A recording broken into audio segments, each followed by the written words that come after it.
विद्यार्थी मित्रांनो, मी राहुल लावटे तुमचं स्वागत करत आहे आमच्या एमपीएससी शॉर्टकट फंडा या चॅनलवरती. मित्रांनो, आजचा जो आपला हा व्हिडिओ असेल हा आपला 90 दिवसाची म्हणजे आता आयोगाचे जे पेपर आहेत ते आपले 90 दिवसावर आलेले, तर याचं म्हणजे याच्या अभ्यासाची स्ट्रॅटर्जी कशी असेल याच्यासाठी आपला आजचा हा व्हिडिओ असणार आहे.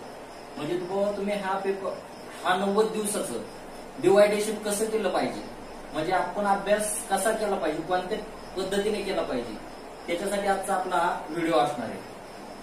मग तुमचं राज्यघटना असो, अर्थशास्त्र असो, भूगोल असो, इतिहास, विज्ञान, आपले जे सब्जेक्ट असेल म्हणजे वेळ किती द्यायचा आणि कसा द्यायचा आणि ह्या आपण 90 दिवसात कसं पास होऊ, म्हणजे याच्यासाठी आपल्याला 90 दिवसाचा पास होण्यासाठी आपल्याला स्मार्ट स्टडी महत्वाचा आहे.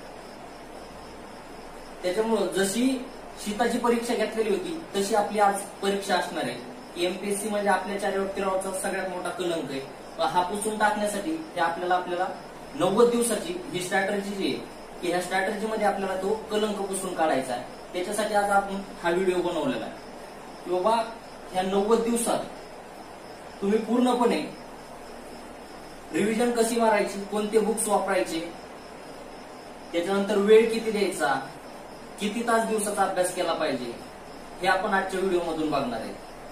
आपण बघतो प्रत्येक विषयाचं राज्यघटना 10 मार्काला विचारली जाते, त्याच्यानंतर इकॉनॉमिक्स तुमचं 12-15 मार्काला विचारलं जातं, भूगोल आहे, आपल्याला बाकीचे विषय तर माहितीच आहे की इतिहास 15 आहे, विज्ञान 15 आहे, गणित 15 आहे, त्याच्यानंतर चालू घडामोडी तुमच्या 15-20 मार्काला विचारल्या जातात, हे पण आहे.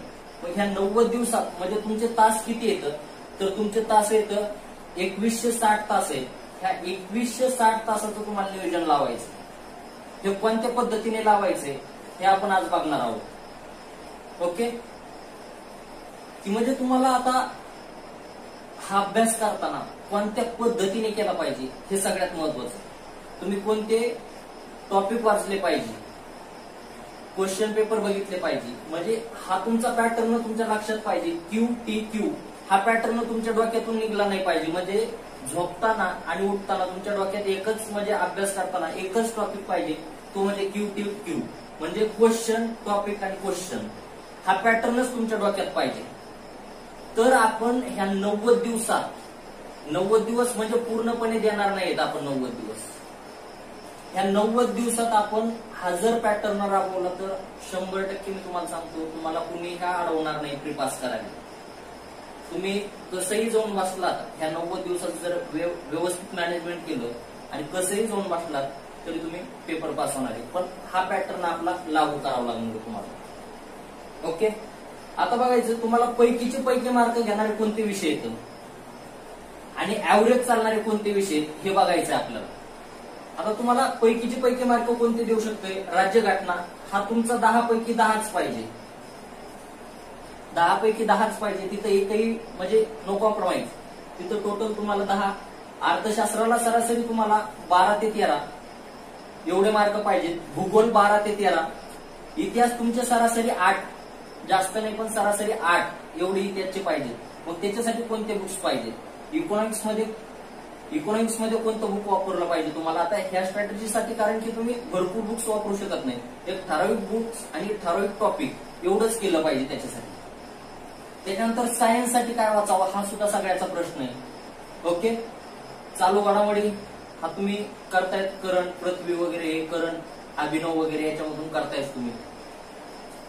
आता राज्यघटनेसाठी आपले व्हिडिओ तर चालूच आहे तुम्हाला आणि मी तुमच्या कंटिन्यू सोबतच राहणार आहे की बाबा तुम्हाला क्वेश्चन कसे अनालिसिस करायचे, काय करायचंय हे मी माझ्या व्हिडिओच्या माध्यमातून तर मी देतोच तुम्हाला. मी आता राज्यघटनेवर पण माझे लेक्चर आहेत, इकॉनॉमीवर पण लेक्चर आहेत माझे, त्याच्यामुळे तुम्हाला त्याच्या माध्यमातून तर मी देतच राहणार आहे. पण तुम्ही स्वतः सेल्फ कसं करायचंय याच्यासाठी पण तुम्हाला मी एक स्ट्रॅटर्जी सांगतोय आणि तुम्ही दिवसाचा सरासरी अभ्यास कसा केला पाहिजे, आपल्याकडे किती दिवस किती तास शिल्लक राहतील आणि आपण किती दिवस अभ्यास करणार आहेत हे सुद्धा आपल्याला पाहिजे. आपण सरासरी जास्तीत जास्त कमीत कमी तुम्ही 10 तास केला पाहिजे, कमीत कमी 10 तास केला पाहिजे अभ्यास. कमीत कमी 10 तास करायचं म्हणजे तुम्ही म्हणजे 91 दिवसात फक्त 90 दिवसात फक्त तुम्ही 900 तास अभ्यास करताय. किती? 900 तास अभ्यास करताय.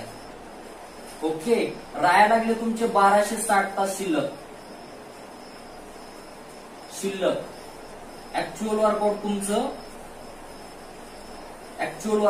900 तास आहे. ओके, आणि शिल्लक आहे 1200 तास. म्हणजे आपण बघा 90 दिवसातला बी किती अभ्यास करायला लागलो. ओके, ऍक्च्युअल आपण फक्त दिवसामध्ये जर करवंट केलं याला तर 37.5 दिवस एवढाच आपण अभ्यास करतो.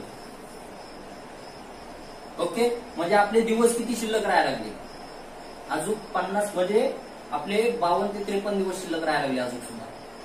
म्हणजे याचं काय, एवढा वेळ तुम्हाला तरी पण भेटतोय. आणि आरामशीर 37 दिवसात जर ह्या पॅटर्ननी मी जर सांगितलं, ह्या पॅटर्ननी जर तुम्ही गेला तर 100% सांगतो तुम्हाला प्री म्हणजे पास करायला कुणीच अडवणार नाही. ओके, आता बघू आपण प्रत्येक विषय आणि कोणता चॅप्टर म्हणजे कोणते महत्वाचे चॅप्टर आहेत आणि त्याच्यासाठी कोणते बुक्स रेफर करायचे हे मी इथं सांगणार आहे.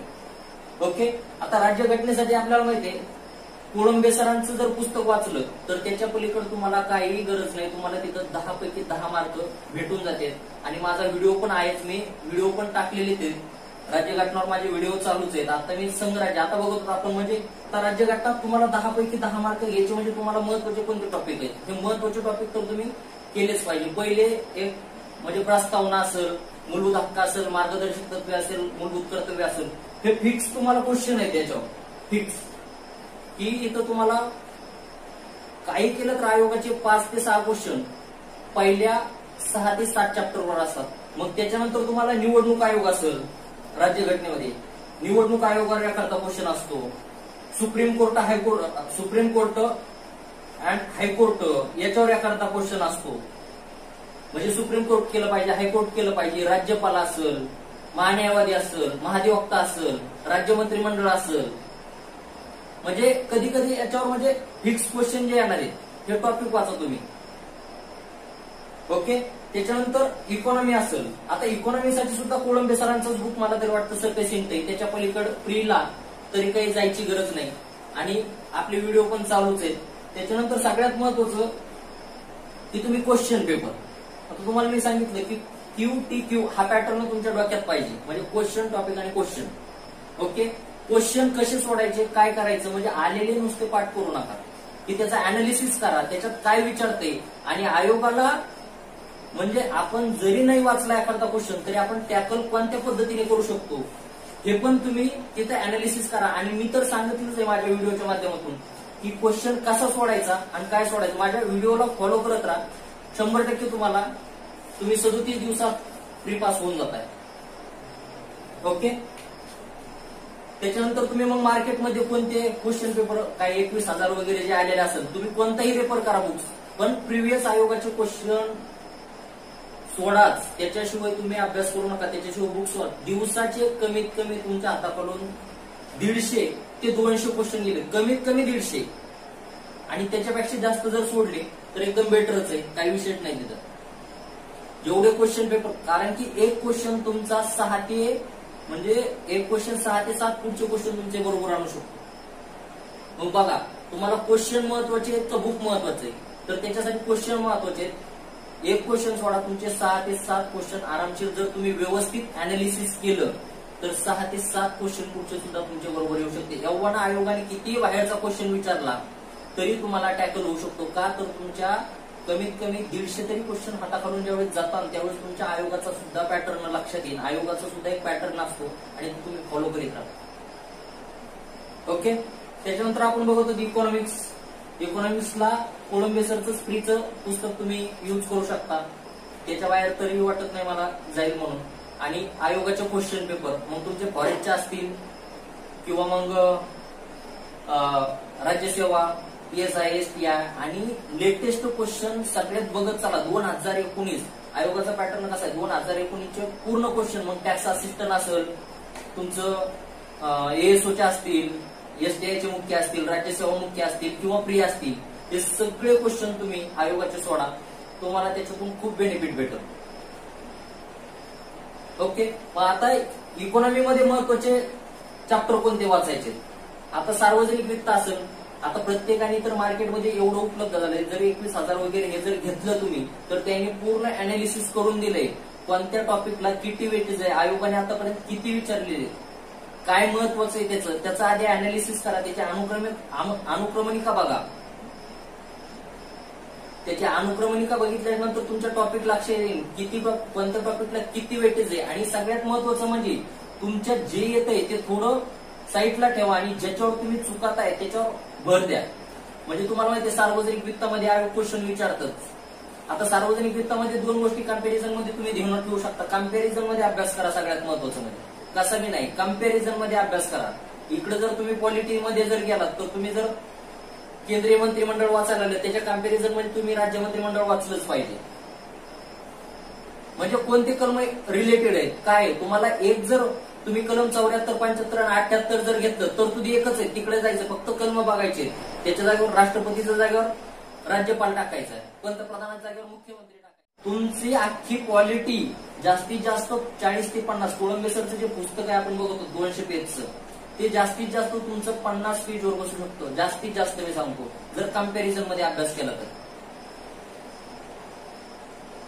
जर इकडे जर राज्यपाल वाचलं, इकडे राष्ट्रपती वाचायला, इकडे राज्यपाल वाचा, कंपॅरिझन मध्ये करा. महाधिवक्ता महान्यायवादी फक्त कलम चेंज आहेत, काहीच नाही. राज्य क्षेत्र आणि भारताचं क्षेत्र एवढंच बघायचंय तुम्हाला, काहीच नाही, काहीच वाचायची गरज नाही. तुम्हाला विशेष अधिकार सारखेच दिलेले आहेत त्यांना. संरक्षण इकडे कोणत्या कलमाने दिलं 105 नाही, 88 विशेष अधिकार, 105 ने त्याला संरक्षण दिलेलं आहे. त्याच्यानंतर महाधिवक्त्याने तेच बघायचं संरक्षण, त्याला 177 ने विशेष अधिकार दिलेले, संरक्षण दिलं 184. काहीच नाही, सेमच तरतुदी असणार आहेत तुमच्या. फक्त त्याच्यामुळे तुम्हाला कंपॅरिझन अनालिसिस आलं पाहिजे, कंपॅरिझन आलं पाहिजे. शॉर्ट करीत चला, जेवढा स्मार्ट स्टडी करता 2 महिन्यात तेवढा तुमच्यासाठी महत्वाचा आहे. ओके, जेवढं तुम्ही कंपॅरिझन मंत्रिमंडळाने मी सांगितलं 74 ला फक्त तिकडे 163, 184 आणि हे कलम फिक्स आहे. याच्यावर आयोगाचे क्वेश्चन फिक्स आहेत, फिक्स आहे. 74, 75, 78, 163, 164, 167 चॅनल ऑफ कम्युनिकेशन हे फिक्स कलम आहेत. हे कलम तुम्ही काढून घ्या बाजूला. याच्यात काय आहे हे बघा, 167 मध्ये 3च तरतुदी आहेत. इकडे काय वेगळं असणार आहे, इकडे सुद्धा 3च तरतुदी असणार आहे. चॅनल ऑफ कम्युनिकेशनला 78 ला 3च तरतुदी आहेत. मग एकच कोणतं बी करा, फक्त कलम लक्षात ठेवा. 3 तरतुदी चॅनल ऑफ कम्युनिकेशनला, पंतप्रधानाला पण आणि मुख्यमंत्र्याला. काय वेगळं नाही, आपली संसद एकच आहे. आपली जी केंद्रात संसदीय शासन पद्धती स्वीकारली तीच राज्यात पण स्वीकारलेली आपण. हे झालं क्वालिटीचं तुम्हाला एकदम कंपॅरिझन. बाकी जर सोडलं तुम्ही हायकोर्ट, सुप्रीम कोर्ट हे जर, आणि त्याचे न्यायव्यवस्थेचे स्वातंत्र्य कोणते, न्यायव्यवस्थेचे स्वातंत्र्य तुम्हाला सुप्रीम कोर्टाचे पण एकच असणार आहेत आणि हायकोर्टाचे पण एकच असणार. न्यायव्यवस्थेचे स्वातंत्र्य किती 10 प्रकारचे स्वातंत्र्य. मग ते बघा, सुप्रीम कोर्टाचे आणि हायकोर्टाचे एकच आहे, फक्त तुम्हाला कलम चेंज आहे तेवढंच बघायचे. बाकी एकदा जर तुम्ही सुप्रीम कोर्टात केलं तर हायकोर्टात करायची गरज नाही.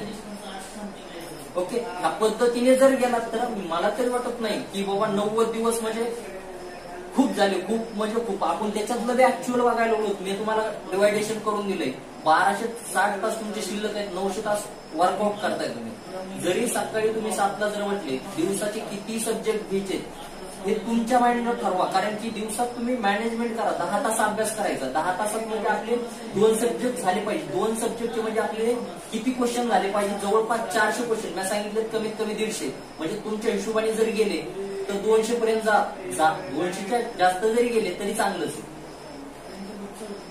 मग त्याच्यासाठी तुम्हाला 400 क्वेश्चन हाताखालून घालायचे, 2 सब्जेक्ट घ्यायचे विथ 400 क्वेश्चन नुसते हाताखालून, नाही तर त्याचं अनालिसिस करायचं तुम्हाला व्यवस्थित. अनालिसिस ह्या पद्धतीने करायचे.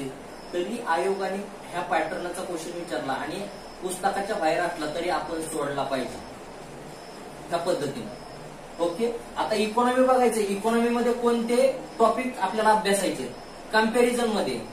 ओके, आता बघतो सार्वजनिक वित्त बघतो आपण.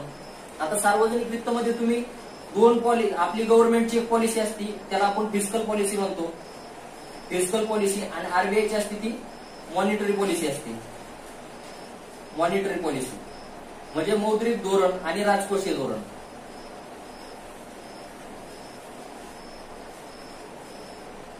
हे तुम्ही कंपॅरिझन मध्ये अभ्यासा.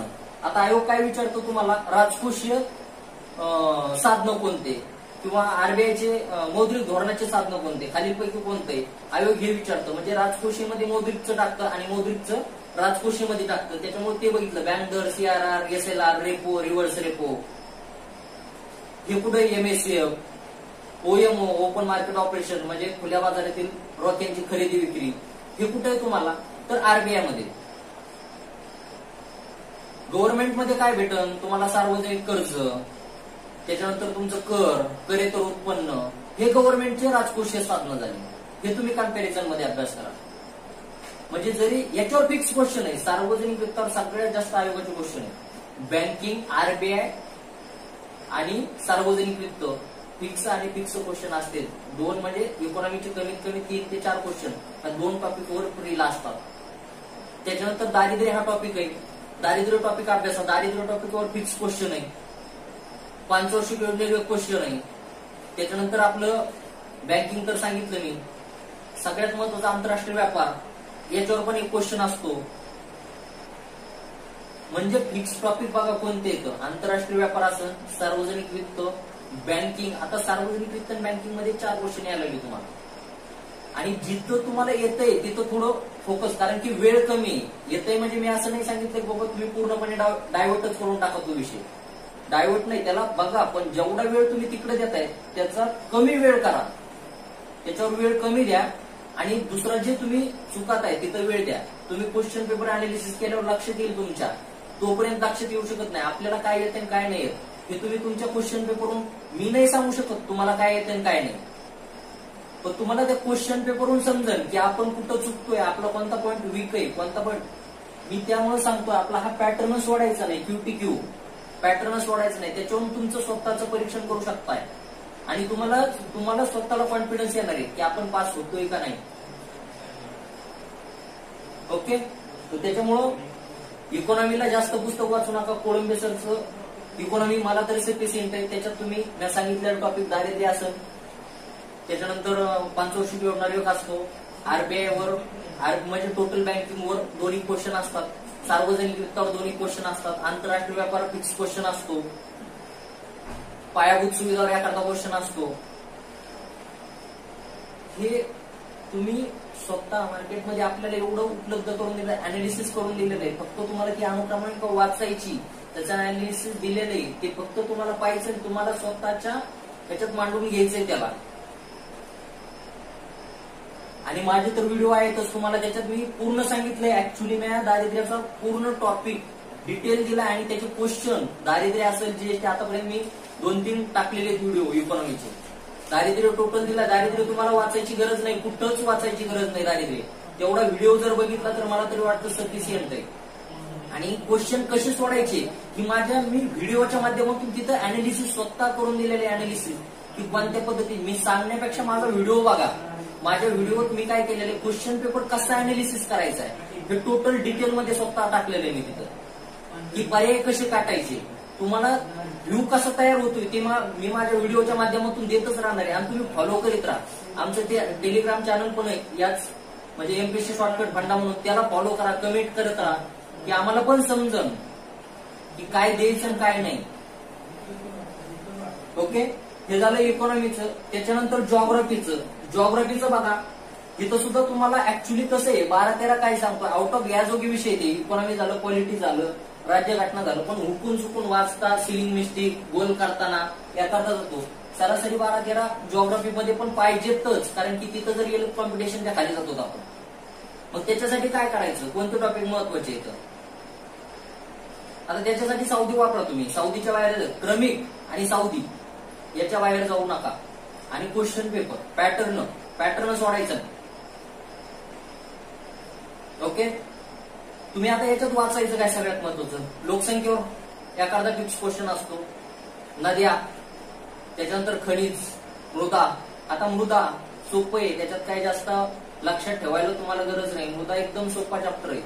मृदा झालं, वन झालं, एकदम सोपे चॅप्टर आहे की त्याच्यात तुम्हाला जास्त लक्षात ठेवायची गरज नाही. आणि ते मार्क देऊन जातात. हे असे चॅप्टर आहेत की इथं मार्क देऊन जातात.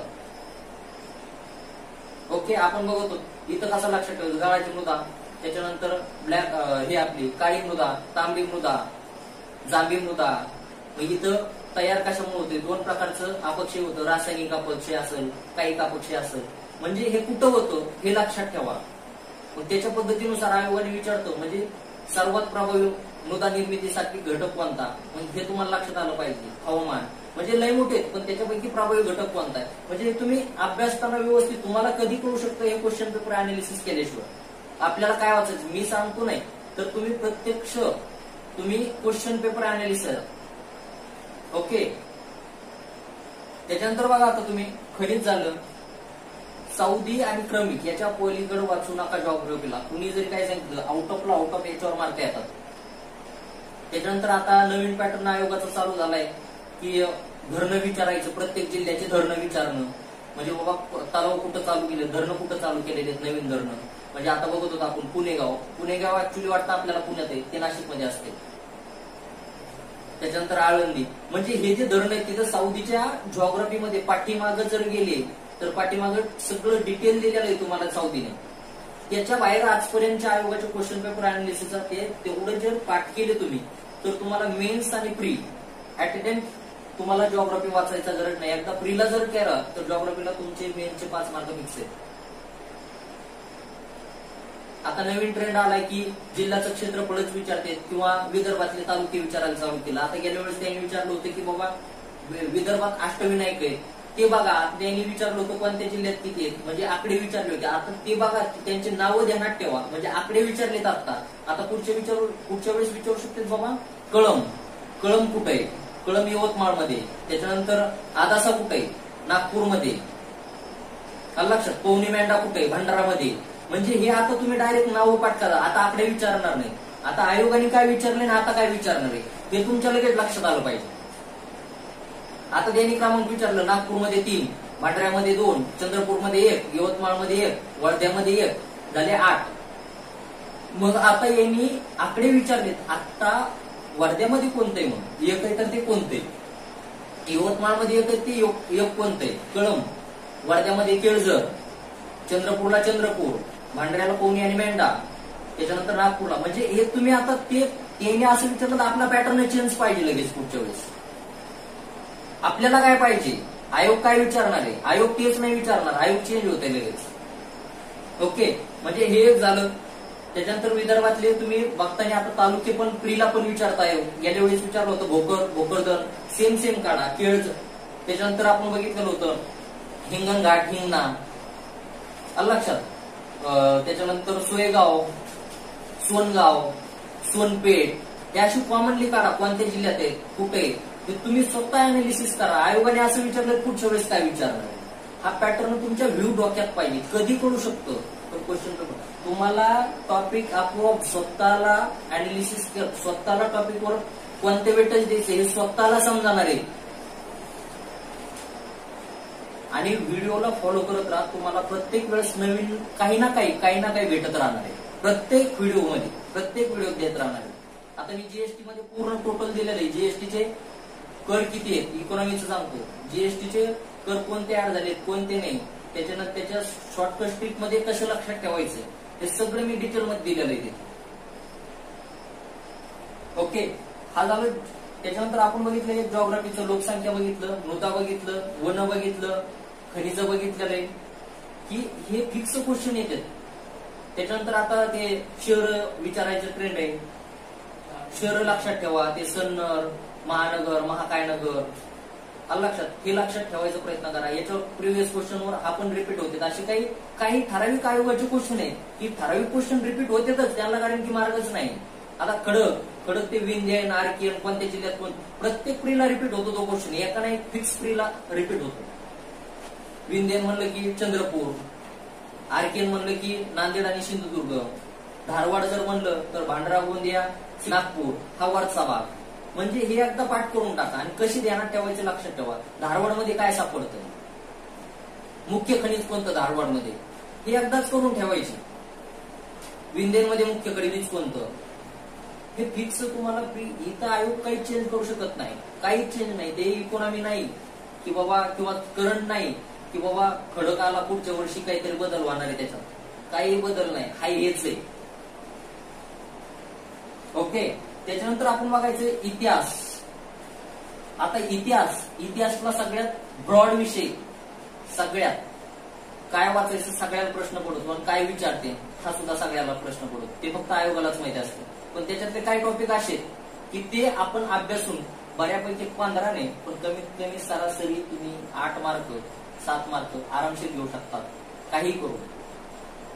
15 नाही पण एवढे तर तुम्ही घेऊ शकता, कारण की मी सुद्धा सांगू शकत नाही काय विचारते आणि काय नाही, हे मी इतिहासबद्दल सांगू शकतो. पण त्याच्यातले काही ठराविक टॉपिक आहे की ते जर तुम्ही वाचले तर तुम्ही कमीत कमी मी सांगतो 8 तरी घेऊ शकता मी सांगितल्यानुसार. मग त्याच्यात कोणतं तुम्हाला ब्राह्मणेतर चळवळ वाचा, ब्राह्मणेतर चळवळ 1-2 क्वेश्चन फिक्स राहते.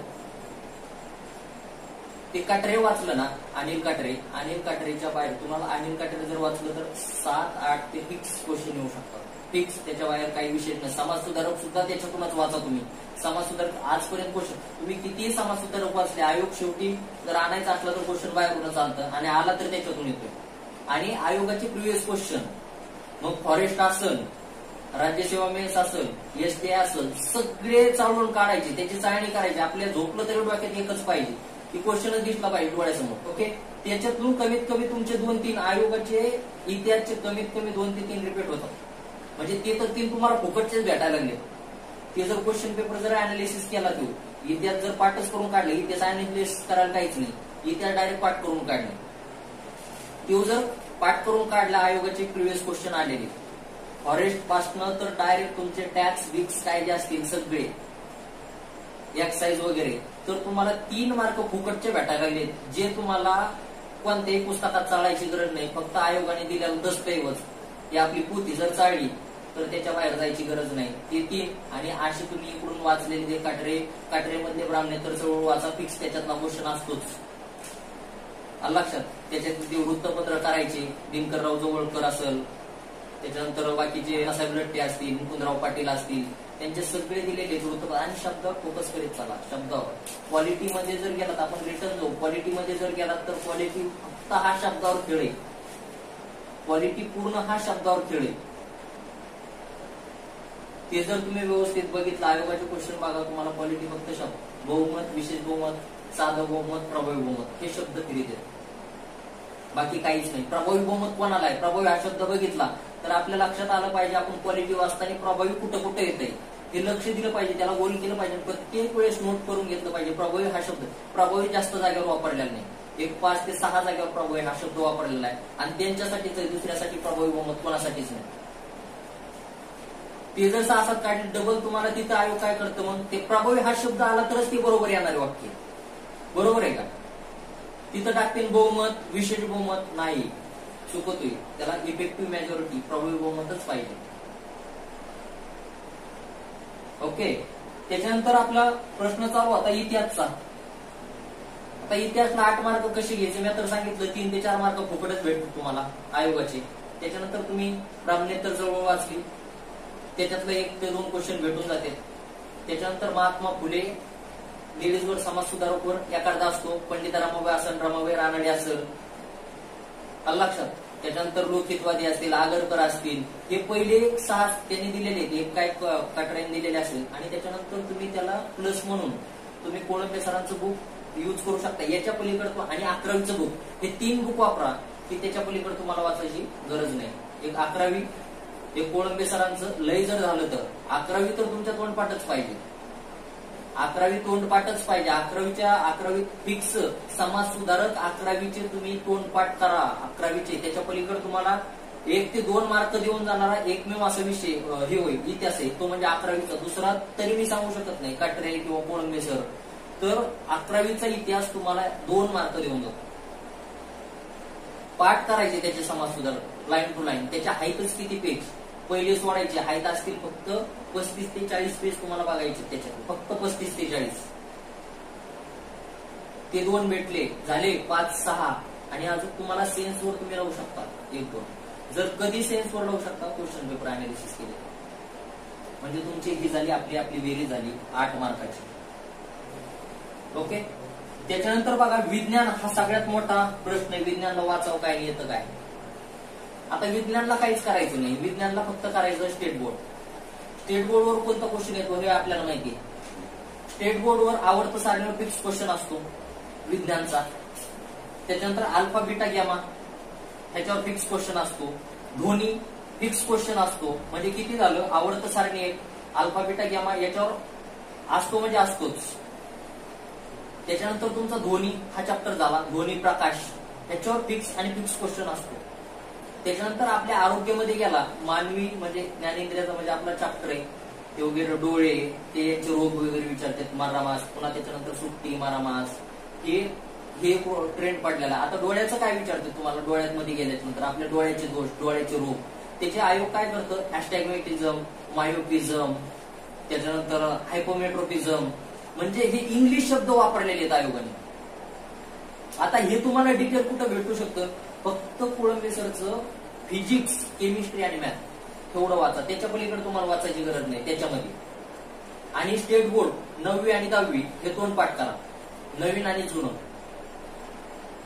त्याच्यातली मी ठराविक टॉपिकच सांगितलेले आहेत मी, की पहिली आवर्त सारणी असेल, त्याच्यानंतर ध्वनी प्रकाश वगैरे हे असेल, आणि त्याच्यानंतर वनस्पती शास्त्र जे वर्गीकरण केलेले ते करोलोस लिनियस वगैरे हे जे ते फिक्स करा. त्याच्यावर एक फिक्स क्वेश्चन असतो. प्राण्याचं वर्गीकरण आणि वनस्पतीचं वर्गीकरण त्याच्यावर फिक्स क्वेश्चन असतो. म्हणजे आपले इथं पण आपण 6 ते 7 ऍव्हरेज धरले तर 6 ते 7 ऍव्हरेज तिथं जातो. आपण बेरीज करणार आहेत शेवटला याची किती होती आणि तुम्हाला किती पाहिजेत पास करायसाठी. म्हणजे हे जे आपण 2 महिन्याची म्हणजे 3 महिन्याची स्ट्रॅटर्जी सांगतोय 90 दिवसाची, त्या स्ट्रॅटर्जी मध्ये आपल्याला पास होण्यासाठी किती मार्क पाहिजे. आणि सगळ्यात महत्वाचं म्हणजे हा कोरोना, त्या कोरोनामुळं सगळे पोरं व्हायबल झालेले आणि ते व्हायबल होऊ नये याच्यासाठी आपण हा व्हिडिओ तयार केलेला आहे, की काही व्हायबल व्हायचं म्हणजे घाबरायचं कारण नाही. की आपण आज पण इथून पुढे सुद्धा आपण जर 10 तास अभ्यास केला, 10 तासात आपण आरामशीर, तुम्हाला दिवस पण शिल्लक राहते, तुम्हाला ट्रेस पण नाही. पण या पद्धतीने मी सांगितल्या पद्धतीने जर तुम्ही ठराविक टॉपिक आणि मी सांगितल्या पद्धतीने क्वेश्चन पेपर जर अनालिसिस केले आणि माझ्या व्हिडिओला जर तुम्ही फॉलो करीत राहिला प्रत्येक व्हिडिओला, तर 100% सांगतो तुम्हाला की तुम्ही आरामशीर कधी पण प्री पास होऊ शकता. ओके. त्याच्यानंतर आपण बघितलेलं आहे विज्ञान बघितलेलं आहे. विज्ञानचं तुम्हाला सांगितलं आवर्त सारणी, अल्फा बीटा गॅमा, त्याच्यानंतर आपलं थायमिन, ऍडोनिन, गोनासिन, त्याच्यानंतर ह्याच्यावर एक क्वेश्चन असतो डीएनए आणि आरएनए. डीएनए आरएनए मध्ये 4 नत्ररेणू असते, डीएनए मध्ये 4, आरएनए मध्ये 4. ह्या नत्ररेणू ध्यानात ठेवायचं. त्याच्यात बॉन्ड कोणता असतो आलं लक्षात. आपण बघत होतो की बाबा डीएनए मध्ये काय असतं, थायमिन, ऍडेनिन, ग्वानिन आणि सायटोसिन. आणि आरएनए मध्ये काय असतं तर थायमिन, ग्वानिन, ऍडेनिन आणि युरेसिल असतं. आरएनए मध्ये युरेसिल असतं. तर बघा फरक काय याच्यात, आरएनए मध्ये काय येतं आणि डीएनए मध्ये काय येतं. म्हणजे आरएनए मध्ये युरेसिल असतं म्हणजे थायमिन नसतं आलं लक्षात. तर डीएनए मध्ये थायमिन असतं. तर त्याच्यामुळे याच्यात ध्यानात ठेवा. त्याच्यानंतर ऍडेनिन आणि थायमिन याच्यामध्ये किती बॉन्ड आहे. त्याच्यानंतर ग्वानिन आणि सायटोसिन याच्यामध्ये किती, ग्वानिन आणि सायटोसिन याच्यात ट्रिपल बॉन्ड आहे. आत्ताच कंबाईनला एक साईडला क्वेश्चन विचारला, एक साईडचे प्रिव्हियस. त्याच्यामुळे म्हणतोय 2019 तुमच्या बाकीचे नाही पण 2019 हा तुमच्या 2 पाठच पाहिजे क्वेश्चन पेपर. आयोगाचा पॅटर्न कसा, पाठीमागचे रोग तुम्हाला अनुवंशिक रोगावर एखादा क्वेश्चन असतो. अनुवंशिक रोग तुम्हाला 9वीचं जे पुस्तक आहे, नवीन 9वीचं पुस्तक, त्याच्यात अनुवंशिक रोग हे व्यवस्थितपणे दिलेले की कोणते आहेत कोणते नाही, बहुजनुकीय कोणते येतं, एक जनुकीय कोणते येतं, हे 9वीच्या पुस्तकामध्ये टोटल डिटेलमध्ये दिलेलं आहे तुम्हाला. त्याच्यामुळे ते अनुवंशिक रोग तुमच्या तोंडपाठ पाहिजेत ते पाठीमागे 9वीच्या पुस्तकात दिलेले ते करून घ्या. नवीन 9वीचं पुस्तक आहे त्याच्यात करून घ्या. आणि नवीन 9वी आणि 10वी हे दोन्हीही मस्टच आहे तुम्हाला. आयोगात आता जुने तर वाचा, जुने कंपल्सरीच आहे, पण आयोग काय करणार आता नवीन पुस्तक वाचणार. त्याच्यासाठी कोळंबे सरचं फिजिक्स, केमिस्ट्री, मॅथ, सायन्स टेकचा भाग मेन्सला आहे, तो बी राज्यसेवा मेन्सला आहे आणि आपल्याला नाही तो. त्याच्यामुळे फिजिक्स, केमिस्ट्री आणि मॅथ हे करा व्यवस्थित. त्याच्यातले ठराविक टॉपिकच करा. ध्वनी, प्रकाश आलं लक्षात. त्याच्यानंतर ते काच वगैरे याच्यावर क्वेश्चन असतो एखादा. बहुवारिके कोणते हा एक बघा त्याच्यात. म्हणजे हे ठराविक टॉपिकच करा. त्याच्यातले बायोलॉजी मधले ठराविक टॉपिकच करायचे. म्हणजे जे कॉमन तुम्हाला 9वीच्या 10वीच्या पुस्तकात जे कॉमन वाटेल ते कॉमन तिथंच काढून घ्या, डबल वाचायचं नाही. आणि शॉर्ट ट्रिक करत चला, शॉर्ट ट्रिक. दुसरी गोष्ट धातू क्रियाशील कोणते, त्याची घनता कोणती आपल्याला माहिती आहे हे ध्यानात ठेवा. याच्यावर काय योगाचा क्वेश्चन विचारतो. त्याच्यानंतर वनस्पतीसाठी लागणारे सूक्ष्म मूलद्रव्य कोणते, जे 16 टोटल वनस्पतीसाठी लागणारे 16 मूलद्रव्य येतं. महत्वाचे. त्याच्यापैकी सूक्ष्म कोणते आणि स्थूल कोणते, आयोगाचा फिक्स याच्यावर एक क्वेश्चन असतो. स्थूल कोणते, सूक्ष्म कोणते, हे शॉर्टकट ट्रिकच्या माध्यमातून ध्यानात ठेवा. मी तर टाकणारच आहे, एका दिवशी टाकणार मी तो पण व्हिडिओ. त्याच्यानंतर क्रियाशील धातू कोणते, ओके. क्रियाशील, मग ज्याची क्रियाशीलता जास्त त्याची घनता कमी असणार आहे, हे शॉर्टकट ट्रिकच्या माध्यमातून ध्यानात ठेवा. हे आयोग विचारतो क्रियाशीलतेनुसार क्रम लावा किंवा घनतेनुसार क्रम लावा, हा पण ध्यानात ठेवा. मी सांगतो तेवढे जरी टॉपिक केले व्यवस्थित तरी तुम्हाला गरज नाही दुसरं काही बघायची. धातूची क्रियाशीलता ध्यानात ठेवा. अनुवंशिक रोग काढा. त्याच्यानंतर मानवी डोळा वगैरे त्याचे रोग आहेत, कोळंबे सरच्या पुस्तकात दिले ते काढा. सुक्ती कोणता, मरामास कोणता, त्याच्यातला फरक काढा.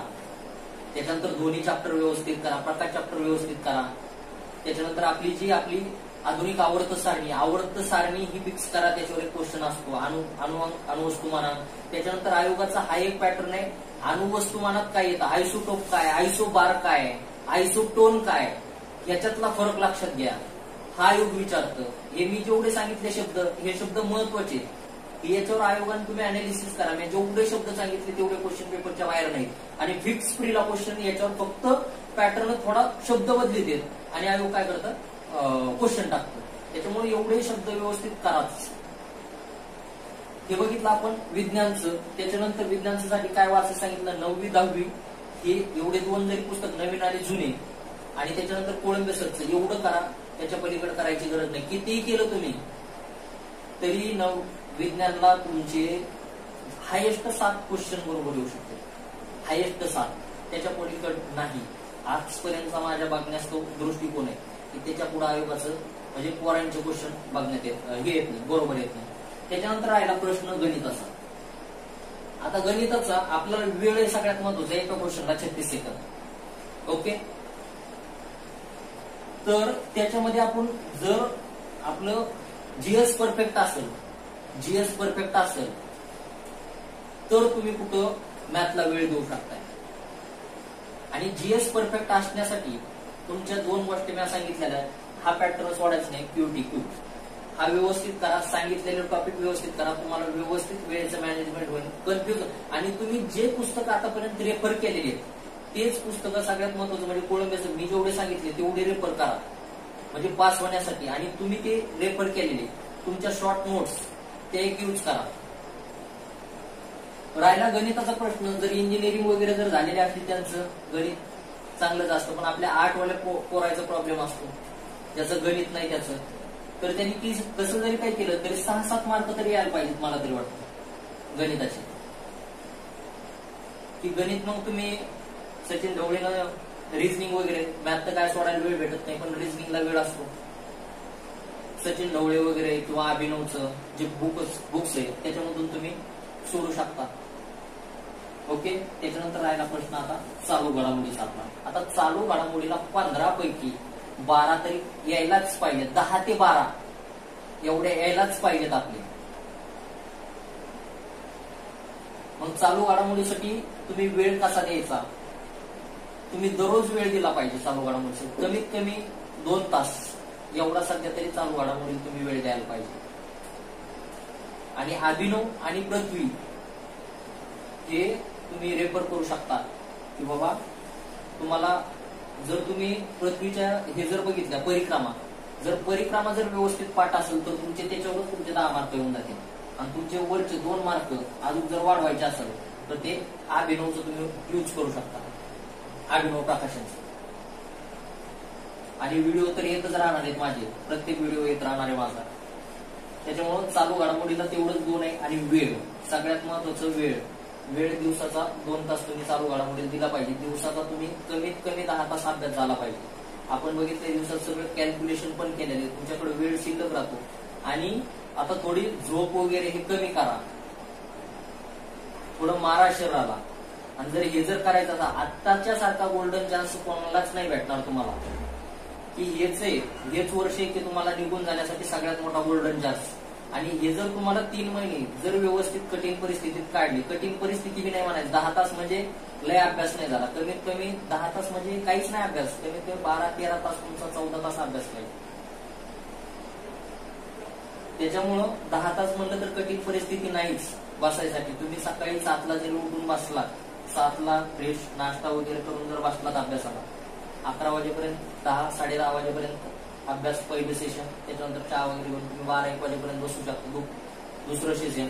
त्याच्यानंतर मग तिथून पुढे तुमचे जेवण वगैरे काय जे असेल, थोडीफार झोप वगैरे काय असेल, थोडीफार अर्धा-एक तास तेवढी करून तुम्ही तुमचं पुढचं सेशन, म्हणजे तुमचं वेळ दिवसातून 2 विषय आणि 2 विषयाचे क्वेश्चन आणि चालू घडामोडी, म्हणजे तुमच्या दिवसातले 3 विषय व्हायला लागले की ह्या विषयाला मी सांगितलं त्याच्यापेक्षा क्वेश्चन पेपर तुमचं एक पुस्तक टोटल कव्हर करतं. ऍट अ टाइम जर तुम्ही 200 क्वेश्चन जर सोडले, 150 ते 200, तर तुमचं ऍट अ टाइम एक पुस्तक टोटल कव्हर होते, टोटली कव्हर होते. मग बघा, म्हणजे तुम्ही दिवसाचे सोडायला आलेत, बघा तुमची किती 90 दिवसाचे किती क्वेश्चन व्हायला लागले. हे असं आपला हे व्हिडिओ असेल, हे लेक्चर असेल आपलं, की जेणेकरून तुम्ही या व्हिडिओचं जर तुम्ही व्यवस्थित अनालिसिस केलं, मी जेवढं सांगितलेलं आहे तेवढं जर तुम्ही फॉलो केलं, तर तुम्हाला 100% सांगतो, तुम्ही 100% सांगतो की फ्री पास होणार. आणि माझ्या व्हिडिओला तुम्ही फॉलो करत चला. मी त्या माध्यमातून तुम्हाला क्वेश्चन पेपर कसे अनालिसिस करायचे, काय करायचे, हे सगळं सांगतच चालणार आहे. आणि आतापर्यंत मी पण व्हिडिओ टाकलेले ते पण बघा तुम्ही, की व्हिडिओतले क्वेश्चन पेपर मी कसे अनालिसिस केले, काय वाचायचंय, कशावर भर द्यायचा आहे, हे मी सगळं डिटेलमध्ये त्याच्यात दिलेलं आहे. ओके, धन्यवाद, थँक्यू.